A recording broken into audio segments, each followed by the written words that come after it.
If you like the look of Adam Kelly's car, you'll love the look of the man who is warming up his tyres now, and warming up his front tyres as well, if you can see him on the live stream or see him over the hill there. It's Owen Magner on the line, and I think this guy could be another dark horse. He was driving on the road tyres. I'm going to stop you, Mike. There's no dark horse about it. This guy is a damn good contender for the championship this year. 20 years of age. Here's the thing. Most people take any opportunity they can get to the pro class. He had the opportunity to go 2 years ago. He decided he'd turn it down, take the extra time in the Pro 2 class last year. Now he's ready for pro. Multiple podiums last year. And look at this, lighting up Mondello Park. Owen Magner is absolutely on it in this SR 2.2. 600 wheel horsepower as he looks to throw it down onto the wall. Can he finish off the run in style? It looks as though he can. Dab at a foot brake just to control the car and gets it across the line. Magner is here to play. No dark horse, contender right from the off. Yeah, so guys, keep an eye out for this one. Owen Magner sits in third position currently on a 91.7. He has nothing to lose. He is going to throw caution to the wind. The young man from Killavullen, County Cork, is going to come in over the hill here and do something absolutely crazy, and he does. Full lock. Look at the angle. Oh, he chanced it and it just did.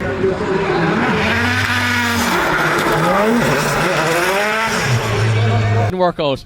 Yeah, look, gave it a go, and that's what you love to see. And as we said, you got to find the limit, Mike, and that's what these guys will be doing. They'll be seeing. So next on the line, it's it's a past star versus a future star here. Owen Magner taking on Brendan Stone, the former IDC champion way back in 2012, if my memory serves.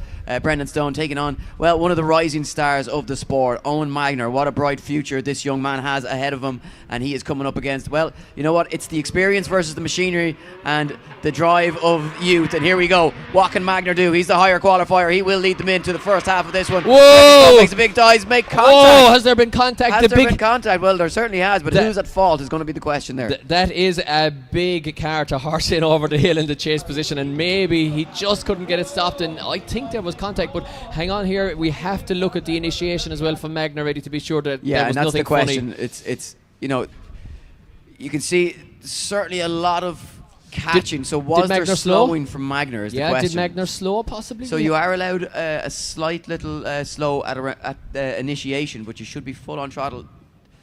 I'm not sure. Maybe Magner looked to be in the corner and Stone was just coming in fast and couldn't get the Toyota slowed down. Oh, I'm not sure. The judges are going to have to look at this one over. Did Magner have to lift? Was he going in too hard? And did he have to lift off? You can see now the smoke kind of starts. Double initiates a little bit there, kind of just gained the angle second and then time round. Look. Yeah, so Magner before the contact, Magner the wheels kind of slow did, yeah, possibly and something. The smoke stops. You know, there's the smoke trail. Fades a little bit. In judging, or in the briefing, sorry, there is of course deceleration zones and full throttle zones. This would be a full throttle zone, Eddie. It would be, and not to try and be judges here. It's very split second, but you can see. That's round one of the Irish Drift Series done and dusted, finished. The top 32 finished, unfortunately.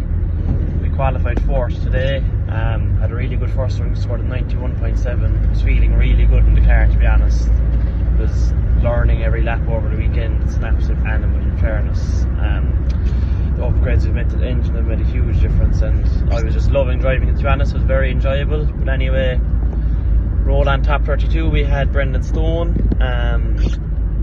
I was leading first because I'd qualified fourth, and flicked in anyway, went on the handbrake, come off the handbrake, car shut down, absolutely nothing. So that was our battle done. There was a bit of contact, and unfortunately neither of us were able to progress or go through to top 16. Brendan got the win, obviously, because it was my fault of contact because the car shut down. But very disappointed, to be honest. I'm not going to lie, I was feeling good. The car was on rails, we had the line good, and it's just disappointing after all the work and stuff that went in, just for something so small to let go at such a bad time. We are fairly sure it's the crank sensor that went. Mike was looking at Mike Dean, and we know it. We have one ordered already. Everything's going to be fixed, and we're going to be back out swinging for round two. But it's not an ideal start to my my debut pro championship. Like, was feeling really good after qualifying fourth, and we were hoping for a good day. But these things happen. It's in the past now. We're going to drive on, and round two hopefully will be our weekend, and we'll try and make up for some of the last ground and see what happens. But I just can't thank everyone who was supported to get me to this get me to do the series this year. All my sponsors, family, all the team. It doesn't go unnoticed, all the work he did this weekend. It was amazing, and the only way is up, and we'll drive on and we'll see what happens at Bishop's Court. We'll see you all there. So thanks for watching anyway, and